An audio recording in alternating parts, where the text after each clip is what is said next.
ये कहानी है दो घनिष्ठ मित्रों की, हेम और परम की। दोनों दोस्त बचपन से ही साथ पले बड़े और हमेशा साथ रहा करते थे। दोनों ही दोस्त व्यवहार में बेहद अच्छे और एक दूसरे के लिए जान तक देने को तैयार रहते थे। पर वह जिस राज्य में रहते थे वहाँ का राजा खड़क सिंह बहुत ही खड़ूस, निर्दयी और हृदय से पत्थर था। वह अपनी प्रजा को कुछ नहीं रखता था। उसके बनाए कानून से कोई भी प्रजा सुखी नहीं थी। यह बात हेम और परम को बहुत खलती थी, क्योंकि इस प्रजा में कोई भी अपने हक के लिए नहीं लड़ता था। तो एक बार परम ने राजा के खिलाफ लोगों को जागरूक करने का सोचा। उसने एक वृक्ष के नीचे लोगों को राजा के कानून और उससे होने वाली प्रजा को नुकसान के बारे में बताया। उसी वक्त राजा के सैनिक वहाँ पहुँचे और परम को बंदी बना लिया। उससे पूछा कि तुम हमारे राजा के खिलाफ बुरा भला क्यों कह रहे हो?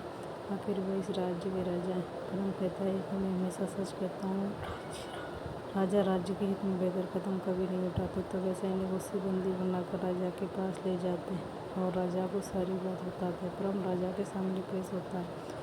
के पूछने पर परम राजा से कहता है, राजा साहब मुझे क्षमा करें, पर मैं हमेशा सच का साथ देता हूँ, इसलिए मैंने जो भी वह सच है कहा। इस बात पर राजा क्रुद्ध हो जाते हैं और वह सैनिक को आज्ञा देते हैं कि परम को बंदी बना लिया जाए। ये भी एक फैसला लेते हुए कि अगले 10वें दिन में परम को फांसी दी जाए। यह सुनकर सैनिक राजा की बात से सहमत होकर उसे काल कोठरी में बंद कर देते हैं। यह बात उसके जिगरी दोस्त हेम को पता चलती है। वह उससे मिलने काल कोठरी में पहुंच जाता और वह परम से कहता है कि मैं तुम्हें इस हालत में देख मुझे बहुत बुरा लगा। बताओ मैं तुम्हारी क्या मदद कर सकता हूँ? परम कहता है कि मेरे मरने के बाद मेरी माँ और मेरी बहन का ख्याल रखना तुम्हारी जिम्मेदारी। हेम कहता है कि मैं उसका ध्यान रखूँगा।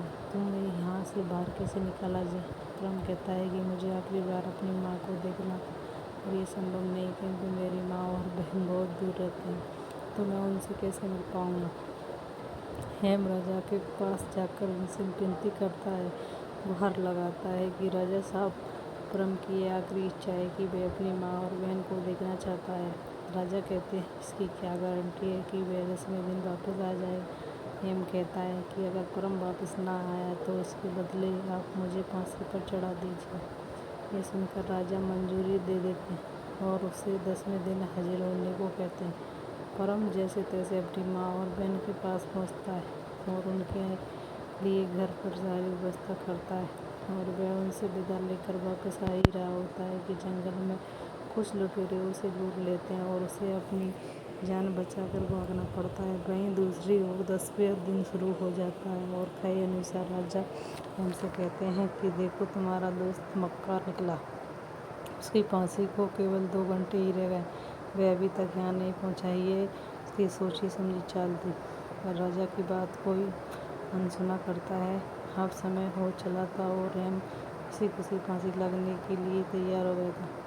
जैसे ही उसे फांसी लगने वाली होती है कि अचानक से परम दौड़ा दौड़ा वहाँ पहुँच जाता और ईश्वर का शुक्रिया अदा करता है कि वह सही समय पर पहुँच गया। वह राजा से कहता है कि अब हेम को हटाकर मुझे फांसी पर चढ़ाया जाए। भाई दूसरी ओर हेम कहता है कि परम भाई, फांसी पर तो मैं ही चढ़ूँगा। यह दृश्य देख राजा चकित रह जाता है। राजा कहते हैं कि इससे पहले मैंने ऐसा दृश्य कभी नहीं देखा कि 2 मित्र एक दूसरे के बदले जान देने तत्पर हैं। ये देख राजा की आंखों में आंसू आ जाते हैं। राजा खड़क सिंह इन दोनों को ही रिहा कर देते हैं और ये कहते हैं कि इतनी अच्छी और सच्ची दोस्ती मैं कैसे तोड़ सकता हूँ। तो वह दोनों राजा का धन्यवाद कर वहाँ से रिहा हो जाते हैं। इस कहानी से हमें ये सीख मिलती है कि सच्चा मित्र वही होता है जो मुसीबत में साथ दे, काम आए। धन्यवाद।